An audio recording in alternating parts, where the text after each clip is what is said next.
Hey, hockey friends and families, got exciting news from our title sponsor, NHL Sense Arena. Most of you have asked us all the time, is it just for goalies? Can skaters use it? Well, they've just made a revolutionary new update called Dangle Pro. It's the world's first mixed reality stick handling trainer. Now, you've all seen that video of someone with them throwing a lot of different things, pucks, gloves, everything at them on the ice. NHL Sense Arena has found a way using the Meta Quest to do this in mixed reality. So you can dangle through live 3D obstacles that appear right in front of you, earning points and developing better stick handling skills in the process. It is so much fun. When I tried it, I was blown away by how fun it was, but also it's going to help your kids build faster hands and good habits.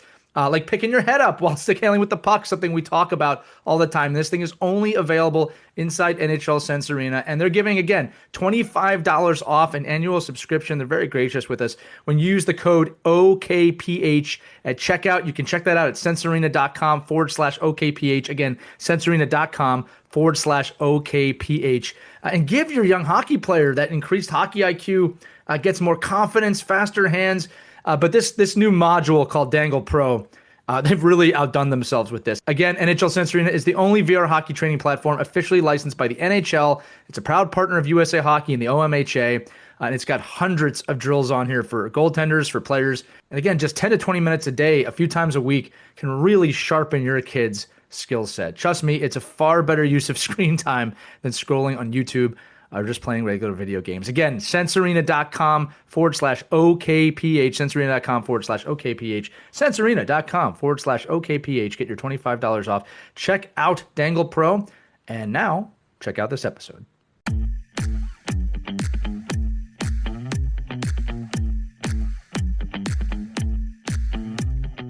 Hello, hockey goalies and skaters around the world. Welcome back to another edition of the Ride to the Rink. It's Lee, Mike, and Christie, and we brought on one of the best college goalies in the country today. And if that's not good enough, he plays pro today. You're going to want to listen to this person.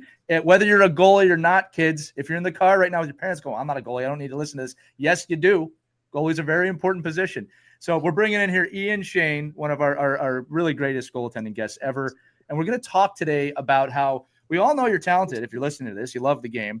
But what does it mean to be a great teammate? How much talent does it take to be a great teammate or lack of talent? And why is that important? And there's nobody better than Ian to talk about this because as a goaltender, kids, sometimes you're in the net, sometimes you're not in the net. There's games where you're not playing.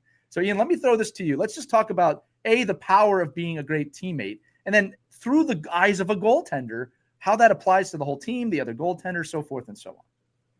Yeah, I think that, as I mentioned to you guys earlier on before, everything becomes so much easier when your purpose is external, when it's how can I make the person next to me or across the room from me that much better at something, or how can I make their day that much better. And it's so hard, I think, in this sport and in this day and age with social media, and it's hard at a young age to get out of your own head and sort of thinking about where you're at. And I think that it stresses people out a lot. It stresses kids out, college age students and whatnot, to think about where I am right now and what I'm doing, the expectations I have for myself. So it's just honestly a little trick to get out of your own head and maybe get yourself out of a funk, is to think about how can I make someone else's day better? How can I, who in here might not be having a great day? How can I go about the locker room with some positivity? And you won't even really notice right off the bat that, you're not thinking about what's stressing you out. You're not thinking about, maybe what's coming up in school or the games you have this weekend that are big games. You're thinking more about,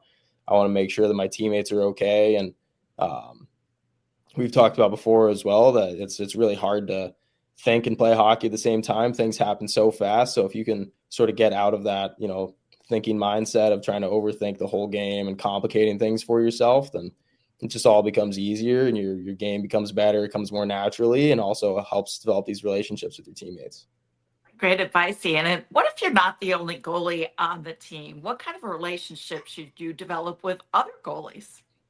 Yeah, I think a goaltending relationship is always competitive. I mean, unfortunately, only one goalie gets to play at a time. So you're always competing, but having that mature mindset about yourself where it's, we're competing, but I can also learn things from him. We're more than allowed to talk about what's going on in games. We can give each other advice. And, if we both play better, then the team plays better. Our team gets more recognition, then we get more recognition. So once again, just going back to the tide raises all ships, so to speak. You want the best for your teammates. You want the best for your goalie partner, because in the end, it's going to be the best situation for you.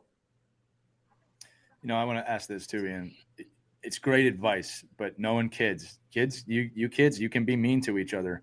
And I think sometimes, I say a lot, not every thought in your head has to come out all the time, right? So when you have a teammate, maybe it's the kid listening right now, that maybe there's this more negative dialogue in the head of like, well, that kid sucks, or this kid sucks, right? Maybe it's I suck. I mean, there's a lot of negative rhetoric out there. Do you have any tips for a kid in that position to maybe flip it around? Like I said, we can tell that kid to be a great teammate, but maybe what are some of the thoughts of, well, that kid's horrible, that we can flip that into something different? Yeah, I would say, first off, try and figure out where that thought is coming from. Is it someone you're competing against? Is it someone who's maybe been getting more ice time than you? And if so, how can you sort of flip that scenario or that situation, that narrative into, what I want to, this kid's playing more than me, or this kid has been having a lot more success than me, so I want to maybe emulate a few of the things he's doing, but you shouldn't just copy him. Maybe ask like, hey, how do you do this? How do you approach that? And people love being asked questions about themselves, about their processes. That's not even just a hockey thing. That's just humans in general. People love to talk about themselves. So if you can get them, sharing some of their knowledge with you, it helps you out and also starts building a little bit of a relationship there, and something that you can kind of build upon. Hey, Ian, just for the guys and the girls driving to the rink right now, and you got you're a 12-year-old goalie, 13-year-old goalie. Can you just talk about how exciting it would be for them to be able to go up to another goalie in their organization, that whether they're playing, 18U or 16U, and an older peer, and kind of befriend them and pick their brain and use them within the organization to get better as a goaltender and with your own team?